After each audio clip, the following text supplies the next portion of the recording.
How does society look at ब्रह्मचर्य these days?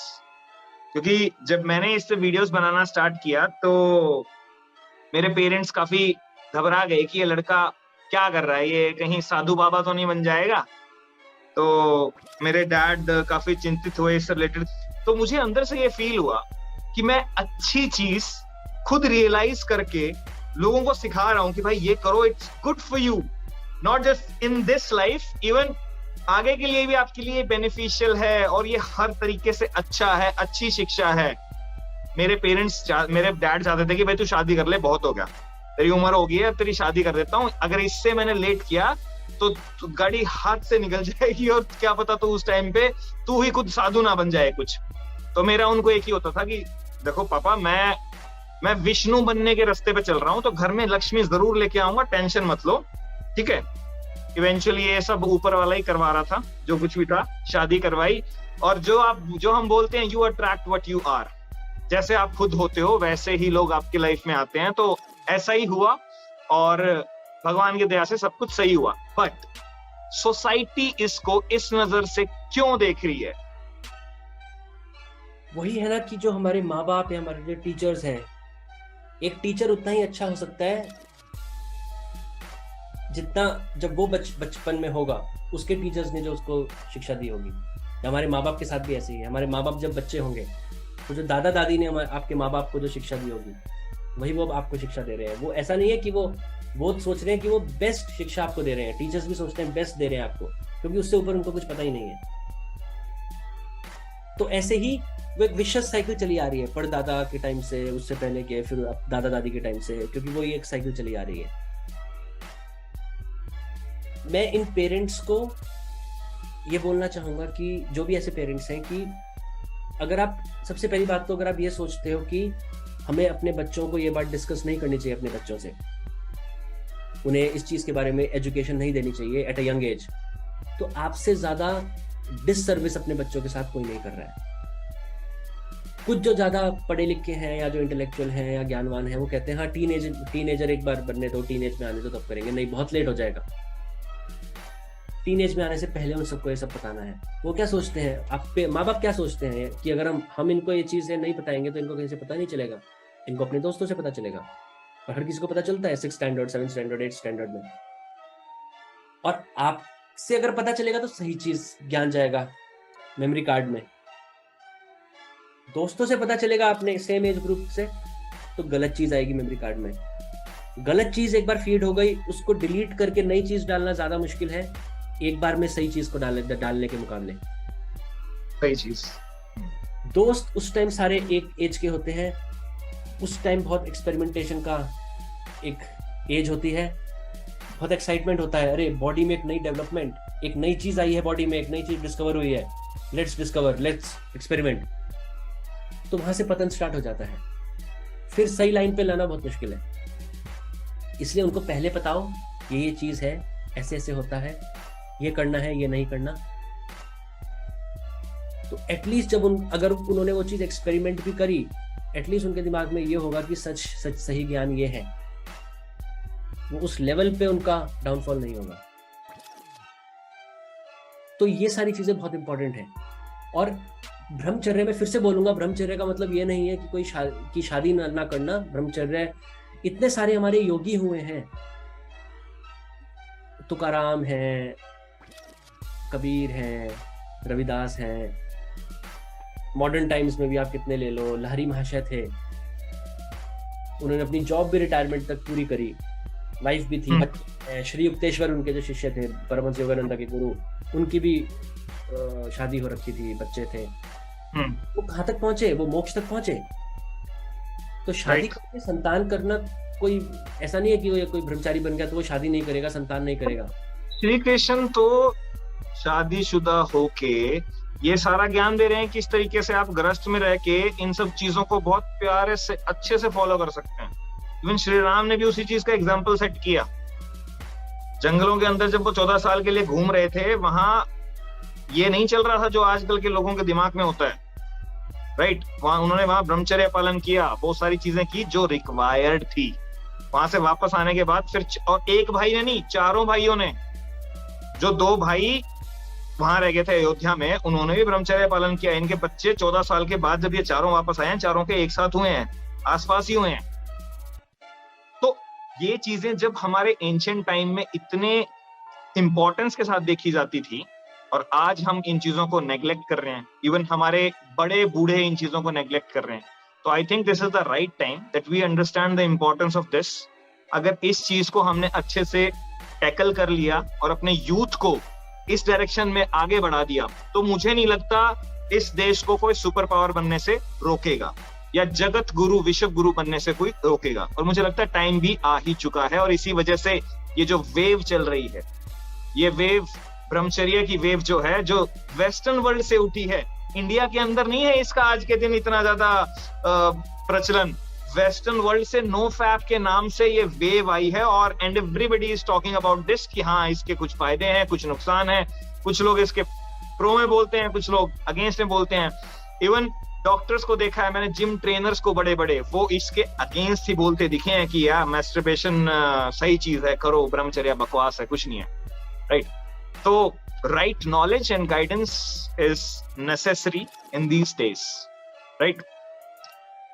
तो क्योंकि देखो राइट नॉलेज तो हर जगह, जैसे कृष्ण ने बोला था 4 यज्ञ होते हैं, अर्जुन को बोला था कृष्ण ने गीता में, 4 यज्ञ हैं, द्रव्य यज्ञ, तपो यज्ञ,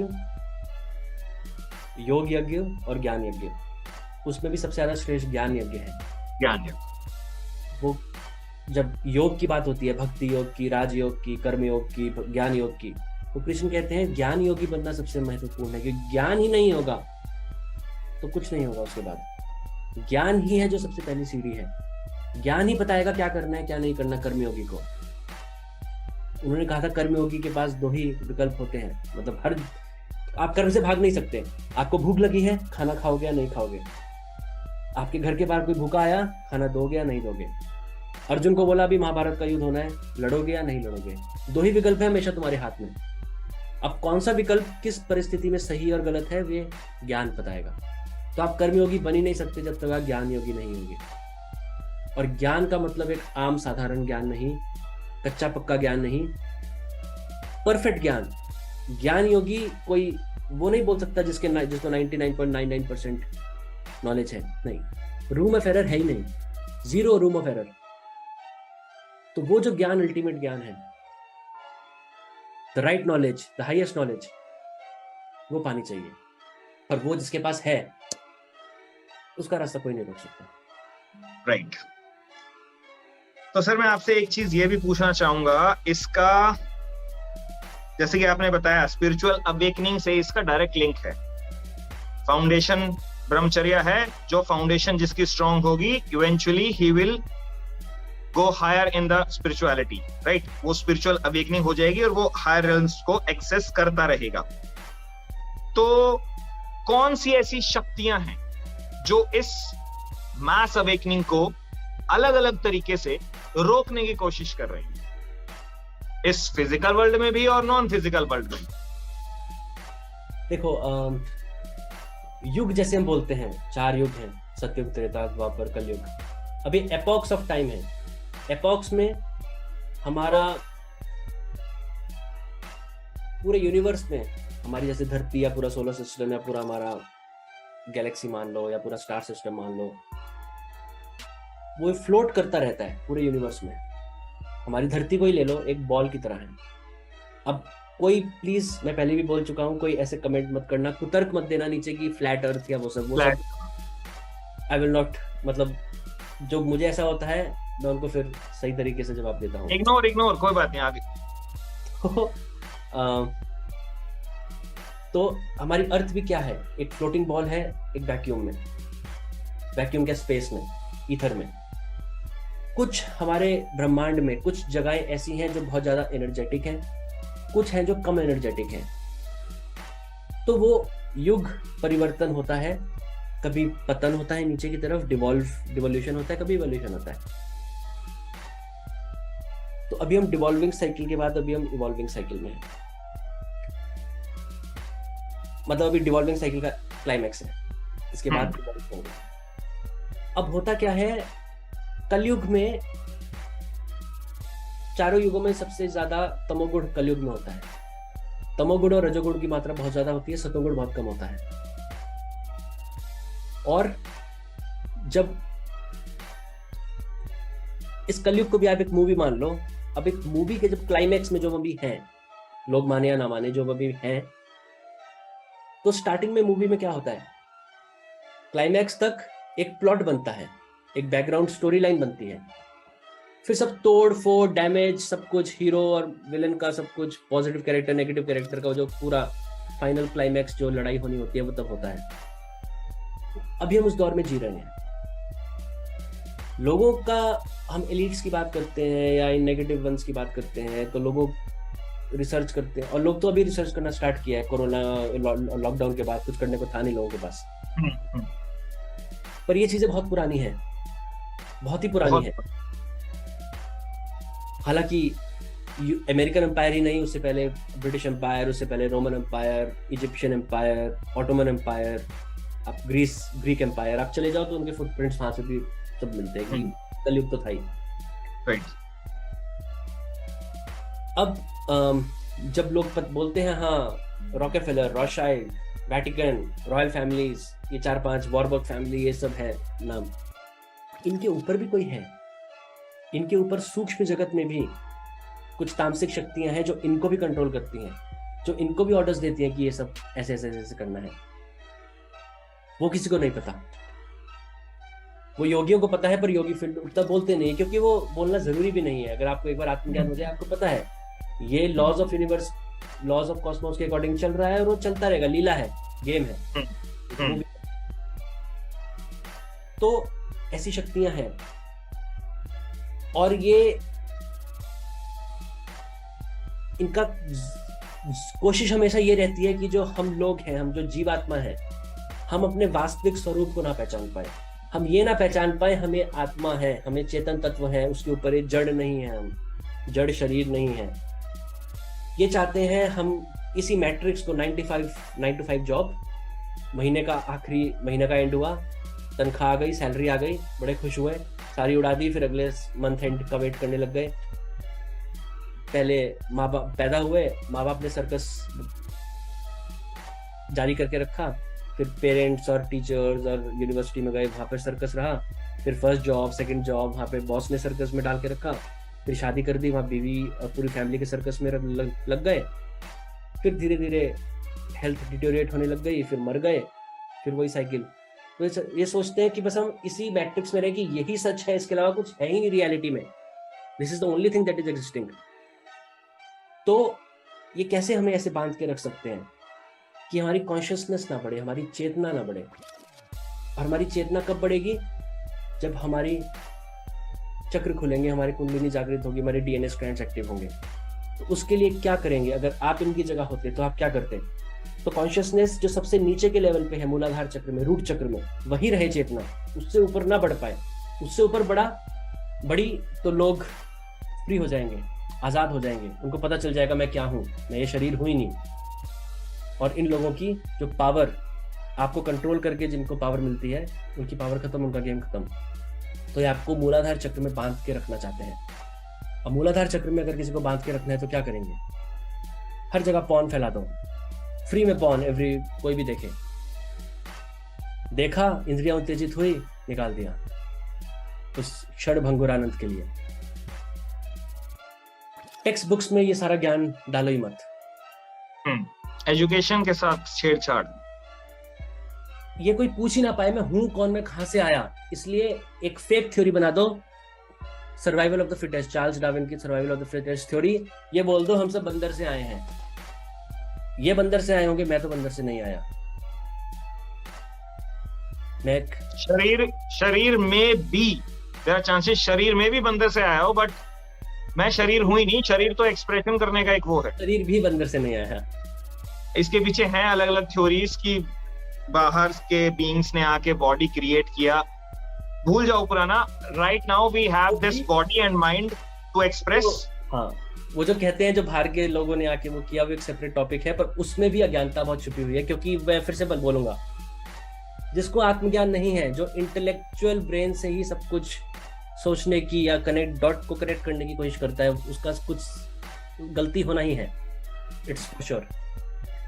हम चेतन तत्व थे, हम परा प्रकृति से अपरा प्रकृति में आए, कुंडलिनी शक्ति हमारी, जो हमारी जननी है, हमारी माँ है, वो पूरी सृष्टि को जलाती है, वो हमारे साथ आई, हमारी बहिर्मुखता बढ़ती रही, उससे चित्त की उत्पत्ति हुई, हमारी इंद्रियों की उत्पत्ति हुई, सूक्ष्म पंचभूत बने, सूक्ष्म स्थूल पंचभूत बने, पूरी अपरा प्रकृति बनी, जो एक पूरा गुणों का खेल है। कृष्ण ने कहा ये स्थूल, ये अपरा प्रकृति जो हमें नेचर ये दिखती है, या पूरा में हम जो ब्रह्मांड दिखता है, सब झूठ है, छल है, ये कुछ है ही नहीं, ये बस गुणों का खेल है आपस में, सदगुण तमोगुण में, तमोगुण सतोगुण में, रजोगुण में, सब कुछ चेंज हो रहा है, केवल वही है।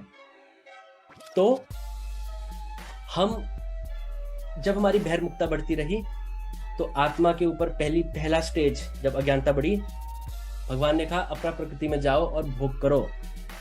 हमने भोग नहीं किया, हमने इसको अपना मानने लग गए, संग्रह करने लग गए, जिससे तृष्णा, ग्रीड जागी, उससे फिर राग या आसक्ति या अटैचमेंट उस चीज के प्रति जो हमने संग्रह किया, ग्रीड से, तृष्णा से, उसके प्रति राग उत्पन्न हुआ। उससे फिर जिसने हमें हानि पहुंचाने की कोशिश करी या उस संग्रह करी हुई चीजों को लेने की या छीनने की कोशिश करी, हमारा द्वेष उत्पन्न हुआ उससे। तो ये साइकिल से फिर हम और ज्यादा पतन हुआ हमारा, और बहिर्मुखता बढ़ती रही। हमारी जो अंतर्मुखी हमारी सेंसेस थी वो बाहरमुखी हो गई, क्योंकि हम इस चीज को अपना समझने लग गए। तो जो कुंडलिनी शक्ति हमारे साथ आई थी परा प्रकृति से अपरा प्रकृति में, शुरुआत में जब हम केवल चेतन तत्व थे, जब हमारा पतन नहीं हुआ था, तो सहस्त्रार में स्थित थी कुंडलिनी। शुरुआत से, आदि काल से, जब पहला जन्म से भी पहले कुंडलिनी हमारे अभी जैसे मूलाधार में सुप्त अवस्था में है, ऐसी नहीं थी, सहस्त्रार में थी, जो मोक्ष के बाद की स्थिति होती है। हमारी बहिर्मुखता बढ़ती रही, पतन होता रहा, बहिर्मुखता बढ़ती रही, पतन होता रहा। कारण शरीर चढ़ा पहले ऊपर अज्ञानता का, फिर सूक्ष्म शरीर चढ़ा, फिर स्थूल शरीर चढ़ा, और अब हमारी जो चेतना सबसे नीचे मूलाधार चक्र में हम पाते हैं कि कुंडलिनी सुप्त अवस्था में सो रखी है, जन्मांतर से सो रखी है, और इसके नीचे नहीं जा सकती। इसके नीचे मनुष्य में सबसे नीचे की चेतना मूलाधार चक्र में ही है। इससे नीचे अगर चेतना जाएगी तो दूसरी योनियां शुरू हो जाएंगी, पशुओं की दूसरी योनियां शुरू हो जाएंगी। तो हम चेतन तत्व से ही आए हैं, और हम इंसान ही थे, मनुष्य ही थे, जीवात्मा ही थे, और ऐसे ही हमें मोक्ष तक जाना है। बंदरों का या एप्स का या चिंपैंजीज का हमसे कोई लेना देना नहीं है। ये सारे एक मिथ है, और जिसने आत्मज्ञान पाया हुआ है, जिसने आत्मज्ञान किया हुआ है, वो सेल्फ रियलाइज, उन सबको ये सब चीजें पता है। राइट। और एक मिनट के लिए I need to charge my phone, otherwise call disconnect हो जाएगा। एक मिनट प्लीज।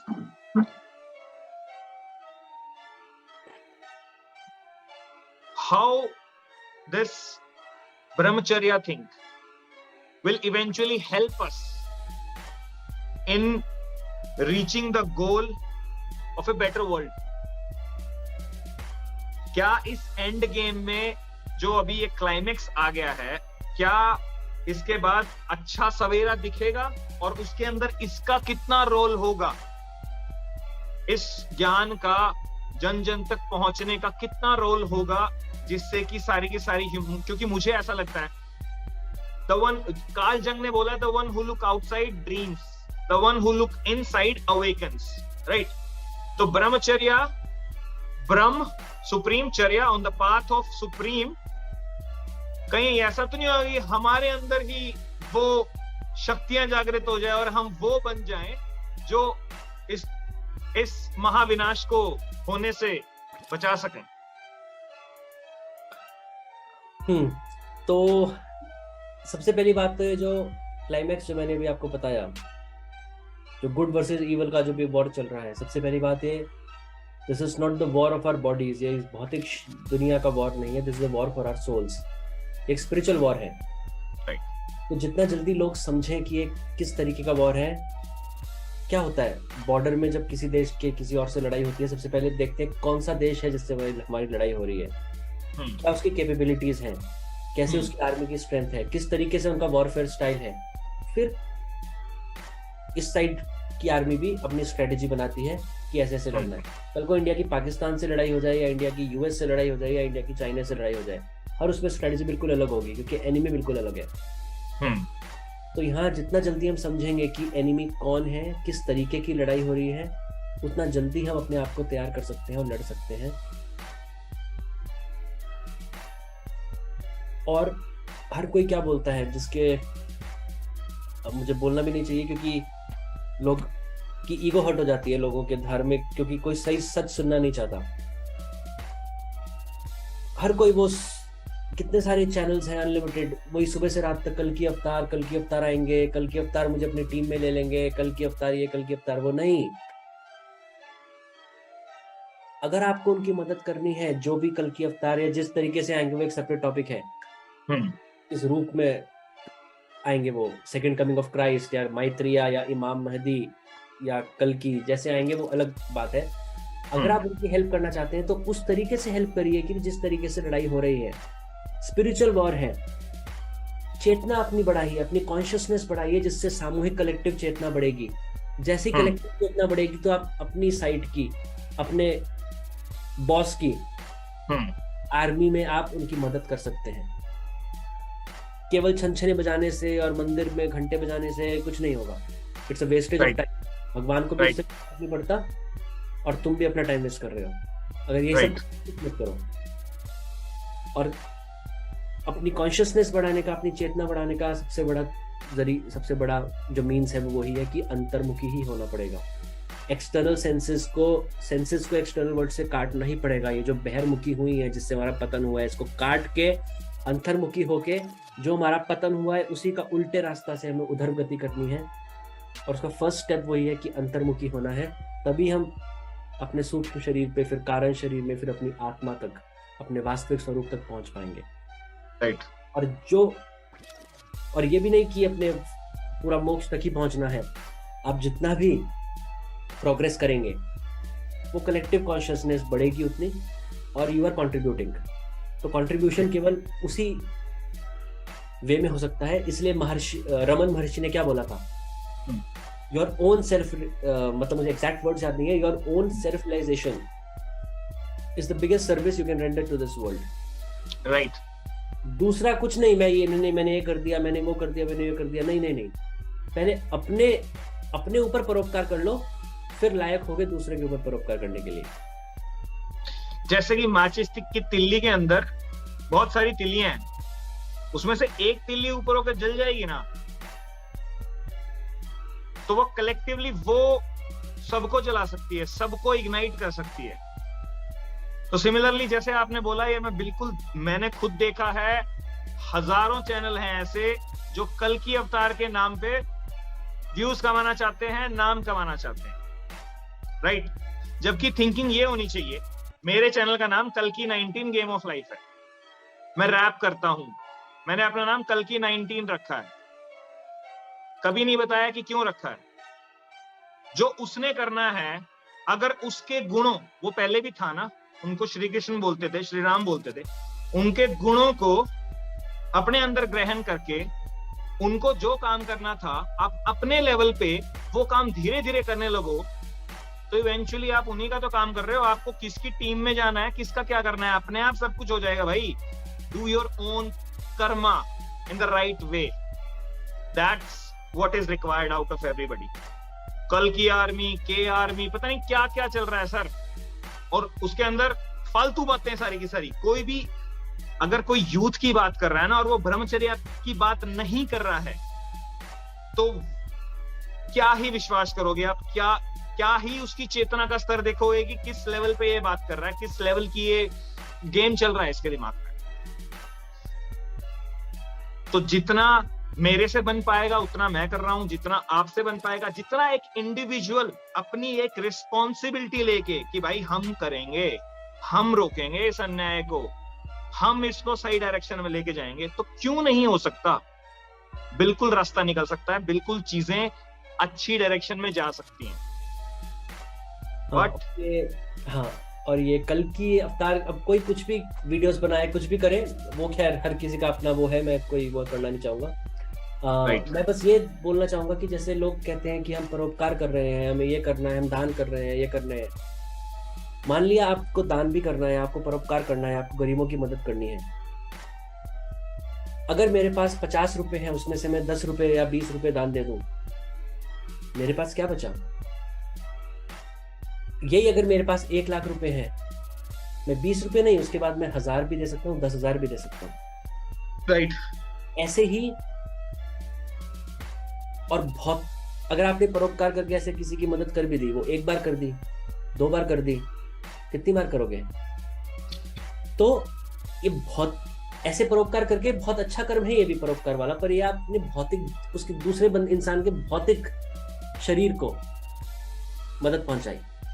इससे भी बड़ा कार्य है आप किसी को आध्यात्मिक उन्नति में मदद करो।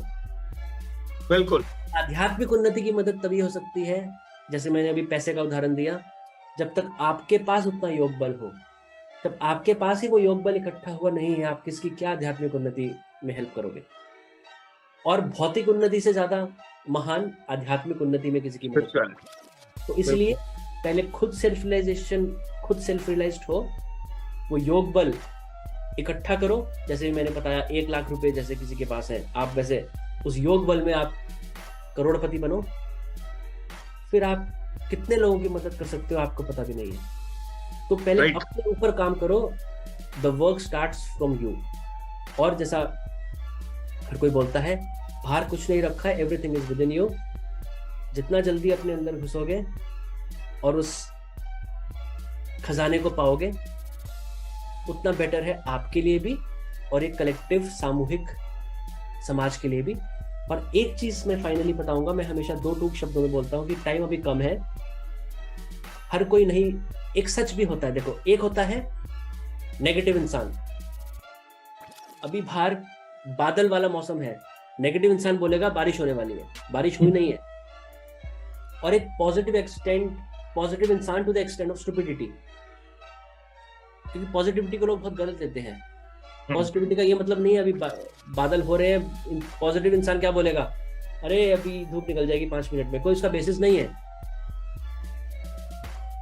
फैक्ट को एक्सेप्ट करके एक पॉजिटिविटी को लेके गिव अप नहीं करना, that is the right way to go ahead. तो एक राइट वे क्या है?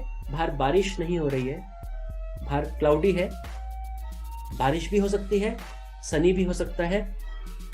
अब क्या है वो आपको इस इंफॉर्मेशन पे जज करके अपना डिसीजन लेना है। तो यही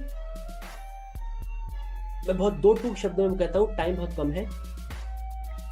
पॉजिटिविटी बहुत अच्छी बात है, जैसे आपने भी बोला, क्यों नहीं हरा सकते और हम जीतेंगे, पर it will come at a cost. Damage होगा, जैसे हॉलीवुड मूवी के लास्ट में डैमेज होता है, विलन हारता है राइट साइड से, हीरो से, पर डैमेज करके हारता है। वो डैमेज कितनी क्वांटिटी में होगा, कितने अमाउंट में वो डैमेज होगा, कितनी एक्सटेंट में होगा, वो डिपेंड करता है हम कितना जल्दी काम करना शुरू करते हैं, क्योंकि we are already late. Awakening हो रही है, अवेकनिंग बहुत पहले से हो रही है, पर एक उस लेवल पे अवेकनिंग नहीं हो रही जिससे हम डैमेज कम कर पाए।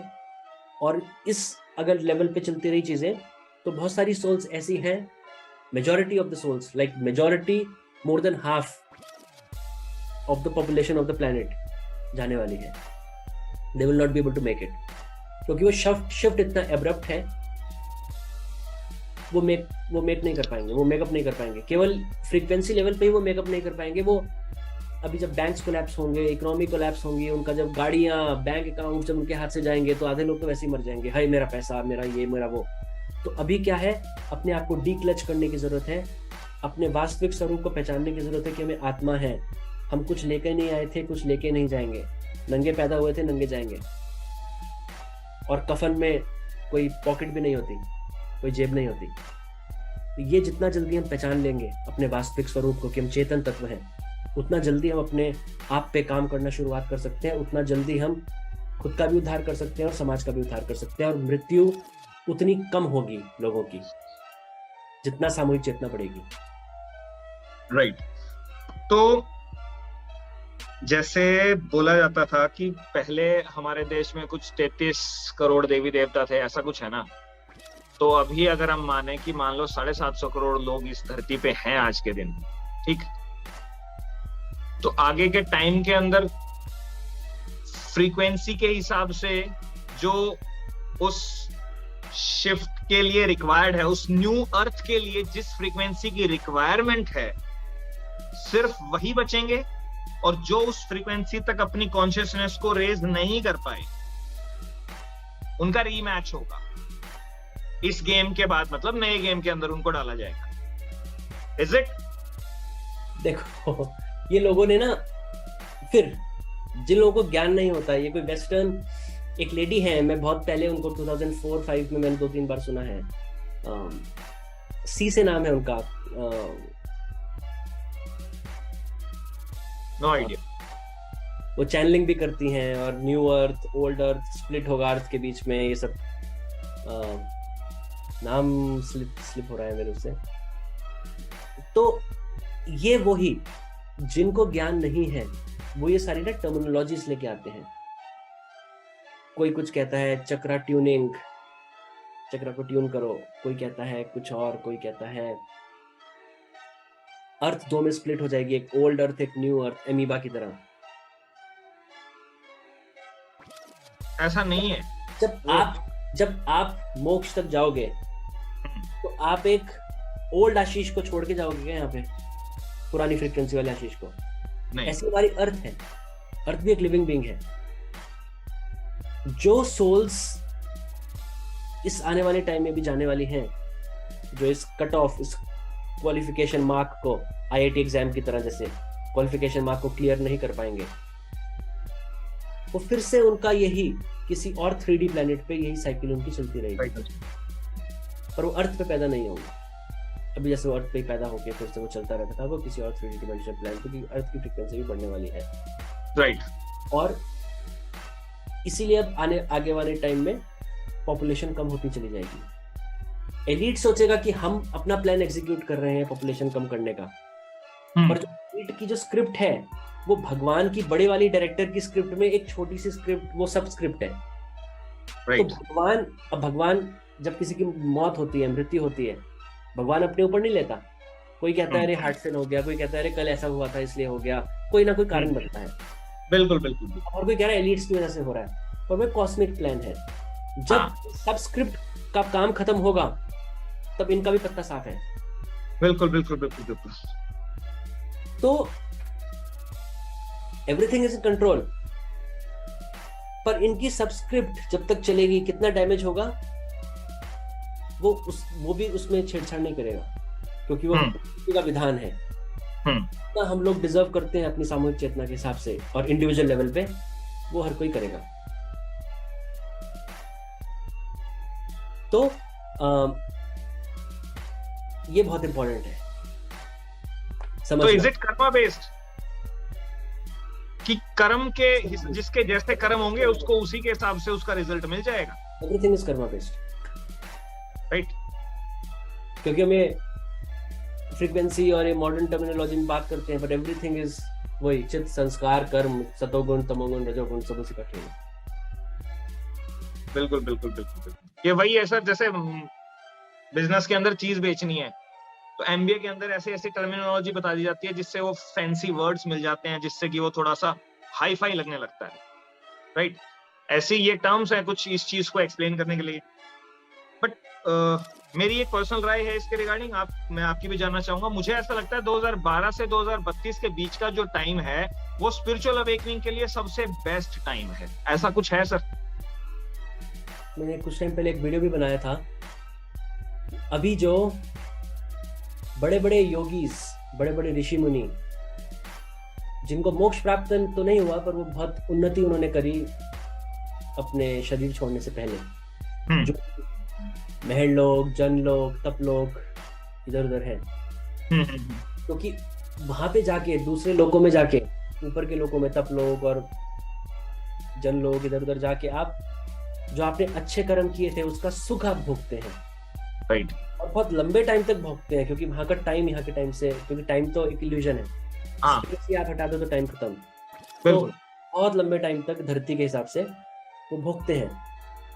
उसके बाद भी उनको नीचे आना होता है कि अभी वो मोक्ष तक नहीं पहुंचे, और केवल इस मनुष्य शरीर, हालांकि देवता लोग और जो ऊपर के लोगों के ऋषि मुनि हैं, दिव्यात्मा है, वो इस मनुष्य शरीर को, इस भूलोक को, हम जीवात्माओं को बहुत तुच्छ समझते हैं, और हम है भी तुच्छ अपनी चेतना के हिसाब से।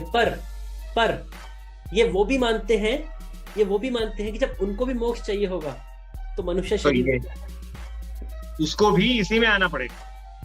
पर ये सच है कि चेतना के स्तर के हिसाब से अगर देखा जाए तो हम तुच्छ हैं, पर उनको भी यहीं आना है, क्योंकि ये जो साधन है, ये साधन जब तक नहीं होगा, ये हार्ड मास का स्थूल शरीर जब तक नहीं होगा, कर्मों को भोग नहीं सकते। ऊपर जाके पुराने कर्मों का सुख या दुख, यातनाएं या पीड़ा या सुख का भोग का एक्सपीरियंस कर सकते हैं।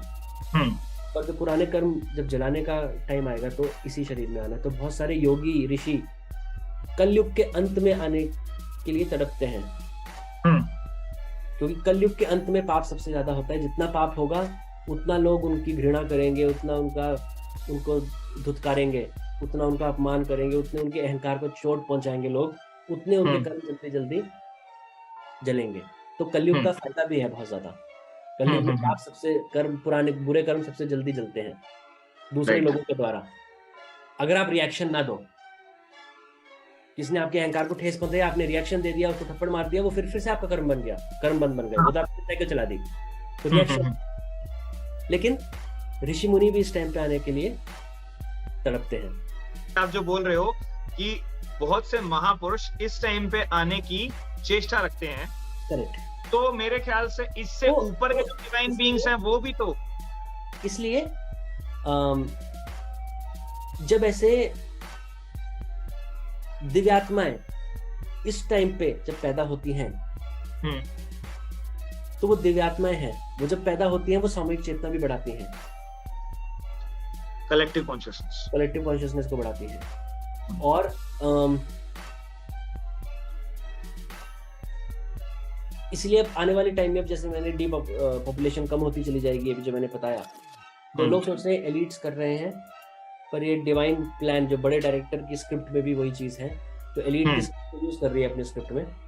जब स्क्रिप्ट उनकी खत्म होगी एलिट्स की, उनका काम भी खत्म, पर ये उनको यूज करके पॉपुलेशन अभी कम होती चली जाएगी। और ऐसा ही आपने हमेशा देखा होगा, कलयुग में सबसे ज्यादा, कलयुग के एंड में सबसे ज्यादा पॉपुलेशन होती है, द्वापर में उससे कम होती है, त्रेता में उससे कम होती है, सतयुग में सबसे कम होती है। तो अभी जब क्लियर आउट होगा तो पॉपुलेशन बहुत कम होने वाली है, क्योंकि हर कोई उस हायर फ्रीक्वेंसी की उसमें कट ऑफ लाइन को क्लियर नहीं कर सकता। तो ये भी डीपॉपुलेशन होगी। कोई बोलेगा इसकी वजह से हुई है, कोई बोलेगा इसकी वजह से हुई है, अलग अलग रीजन निकलेंगे, पर होता चला जाएगा। इसीलिए अब ये जो काउंटडाउन स्टार्ट हुआ था, ये सीवी सर्कल से पहले, प्लेनेट की पॉपुलेशन सबसे ज्यादा थी एट इट्स पीक। अब उसके बाद कम होती चली जाएगी अब आने वाले टाइम में, उस पीक तक हम नहीं पहुंच पाएंगे। और एंड में पीक पे इसलिए होती है पॉपुलेशन की, किसी भी सोल, कोई भी सोल ऊपर जाके खफा ना हो, ऊपर वाले को जाके ये ना बोले कि भाई तुमने गलत किया, मेरे को मौका नहीं मिला लास्ट में। तो हर सोल जो क्वालिफाई करती है मनुष्य शरीर में आने का इस टाइम पे, वो इस लास्ट के क्लाइमैक्स स्टार्ट होने से पहले वो होते हैं यहाँ पे। कोई ये ना बोले कि मुझे मौका नहीं मिला। राइट। ओके, तो जो ये डिवाइन सोल्स, इनको डेमीगॉड्स बोलते हैं, जो आपने बताया, सिद्ध, जिनको मुक्ति नहीं मिली है लेकिन वो अपने लेवल पे बहुत ऊपर निकल चुके हैं। तो जो अवतार, मैं इसको इस तरीके से समझता हूं कि किसी के ऊपर कोई ऑब्लिगेशन नहीं है और वो खुद की मर्जी से इस प्लेनेट पे आया है, दैट इज अवतार। देखो, जिसको मोक्ष मिल गया है, हु इज लिबरेटेड, जो जीवन मुक्त है, मतलब जिसके सारे कर्म खत्म हो गए, चित्त खत्म हो गया, सब कुछ खत्म हो गया, जो बस अपने वही जीवात्मा तत्व, चेतन तत्व जो आत्मा आई थी उसी में जो वापस लौट गया, अब उसके कर्म नहीं है।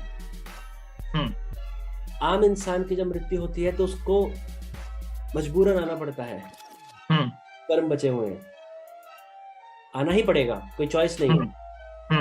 पर ऐसी आत्मा जो मोक्ष पाके, जो पर प्रकृति में जाके निर्गुण ब्रह्म से लीन हो गई है, उनकी अपनी इच्छा है, अगर वो दोबारा आना चाहें तो आ सकते हैं। उनका जन्म भी एक दूसरे तरीके से होता है, एक दिव्य तरीके से होता है। प्रकृति पूरा उनके लिए प्रबंध करती है, पूरा प्लान करती है। उनको बचपन से पता होता है हम कौन हैं, क्योंकि वो एक उनके ऊपर कारण ये अलग अलग अज्ञानता की अलग अलग लेयर्स नहीं चढ़ी होती, जो मैंने बताया। वो चेतन तत्व है और चेतन तत्व की तरह ही आते हैं। उनको पता होता है हम कौन है। वो किसी कर्मबद्ध कोई उनका कर्मबंध बनता ही नहीं है। जैसे आते हैं वो वैसे ही वापस लौट जाएंगे। वो एक अपने उद्देश्य से आते हैं, उनको बचपन से ही पता होता है हमारा क्या उद्देश्य है। पर वो इस अपरा प्रकृति में एक बार उतर के आए हैं तो लीला तो उनको खेलनी है। बचपन में वो बचपना ही दिखाएंगे, बाल स्वरूप ही होगा, उसके बाद वो युवा स्वरूप होगा। वो सब करना है उनको, क्योंकि इस आए हैं तो उनको भी इज्जत रखनी है इस प्रकृति के जो नियम बने हुए हैं। लेकिन वो अपनी इच्छा से आते हैं, एक उद्देश्य से आते हैं और वो करके मानव कल्याण करके चले जाते हैं। तो इस वीडियो में सर हमने डिस्कशन किया, हमने समझने की कोशिश की ब्रह्मचर्य की इंपॉर्टेंस है, एक यंग एज में, यूथ की लाइफ में इसकी कितनी इंपॉर्टेंस है, इसमें क्या डिफिकल्टीज आती हैं, उन डिफिकल्टीज को पार करके हम कैसे जा सकते हैं, और इवेंचुअली इस एंड गेम में कैसे एक ब्रह्मचर्य इंपॉर्टेंट रोल प्ले करेगा हमारी जागृति के लिए और इस जगत की जागृति के लिए। दूसरा, हमने इन चीजों पे भी डिस्कशन किया कि किस तरीके से कुछ गिने चुने लोग, या फिर जैसे आपने बताया इट्स स्पिरिचुअल वॉरफेयर, सूक्ष्म जगत का युद्ध चल रहा है, किस तरीके से इवेंट्स होने वाले हैं, चीजें गलत की तरफ जा सकती हैं, चांसेस हैं कि डिस्ट्रक्शन हो और बहुत सारी पॉपुलेशन वाइप आउट कर दी जाए। इन चीजों के ऊपर दुनिया कभी खत्म नहीं होगी, डूम्सडे कभी नहीं आएगा, पर कितना डैमेज होना है दैट डिपेंड्स। राइट। तो इन चीजों पे मेरा काफी इंटरेस्ट है सर जानने का, और मेरे व्यूअर्स भी इन चीजों को बहुत जानना चाहते हैं। तो पहले तो मैं आपको धन्यवाद बोलना चाहूंगा कि आप आए और आपने इन सब चीजों पे अपनी राय दी और हमें गाइड करने की कोशिश की। मैं कोशिश करूंगा कि आपके साथ 2-3 और सेशन करे जाएं, जिसके अंदर हम इन्हीं चीजों पे हमारे व्यूअर्स के क्वेश्चंस जो कमेंट के थ्रू आएंगे उनको आपके सामने लेके आऊं और उनको हम अंडरस्टैंड करने की कोशिश करें। राइट। तो that's it for today. Thanks for this session Rajat ji. Thank you so much. और आपके जो भी सवाल हैं, मैं व्यूअर्स को बोलना चाहूंगा, जो भी आपके क्वेश्चंस हैं अपने कमेंट बॉक्स के अंदर आप कमेंट लिखिए। अगर वीडियो पसंद आई हो तो उसे लाइक करिए। रजत जी का चैनल है मनी, पॉलिटिक्स एंड स्पिरिचुअलिज्म, इसका लिंक मैं डिस्क्रिप्शन में और इस वीडियो के एंड में डाल दूंगा। इनके चैनल पे जाएं, उसे सब्सक्राइब करें, बेल आइकन दबाएं और इनकी वीडियोस को देख के समझने की कोशिश करें। काफी सरल तरीके से आपको इतनी कॉम्प्लेक्स से कॉम्प्लेक्स चीजों को ये समझा देते हैं। तो मिलते हैं नेक्स्ट वीडियो के अंदर, तब तक के लिए धन्यवाद। वीडियो आपको पसंद आई है तो इसे लाइक करें, शेयर करें, चैनल को सब्सक्राइब करें और बेल आइकन दबाना मत भूलें। धन्यवाद।